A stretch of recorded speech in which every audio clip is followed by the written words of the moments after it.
पुण्याच्या लोणावळ्यात chain connection असलेल्या cyber फसवणूक प्रकरणाचा मोठा पर्दाफाश झाला आहे। ही टोळी हाँगकाँगमधील कंपनीत नोकरी लावून देण्याचं आमिष दाखवत होती। लोणावळ्यातील एका विलातून तरुणांची फसवणूक सुरू असल्याची माहिती पिंपरी चिंचवड सायबर पोलिसांना मिळताच त्यांनी सापळा रचत 4 आरोपींना अटक केली आहे। अटक करण्यात आलेल्या आरोपींची नावे मोनिल अतुलकुमार मोदी, रवी गोकुल प्रसाद जाट, ऋषभपाल सिंग, गजेंद्र सिंग चौहान आणि हंस कैलास वर्मा अशी आहेत। पोलिसांनी दिलेल्या माहितीनुसार आरोपी बनावट ऑफर लेटर आणि कागदपत्रांच्या माध्यमातून तरुणांना परदेशात नोकरीचे आमिष दाखवत होते। त्यानंतर USDT या क्रिप्टोकरन्सीद्वारे पैसे ट्रान्सफर करण्यास भाग पाडले जात होते। या प्रकरणात सुमारे 97,70,000 रुपयांची फसवणूक झाल्याची नोंद आहे।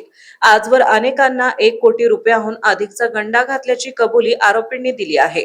तपासात ही रक्कम गुजरातमधील खात्यांमध्ये ट्रान्सफर झाल्याचं उघड झाले असून त्यानंतर वेगवेगळ्या राज्यांमध्ये ती फिरवण्यात आली। दरम्यान लोणावळ्यातील एका व्हिलावर छापा टाकून पोलिसांनी आरोपींना ताब्यात घेतलंय।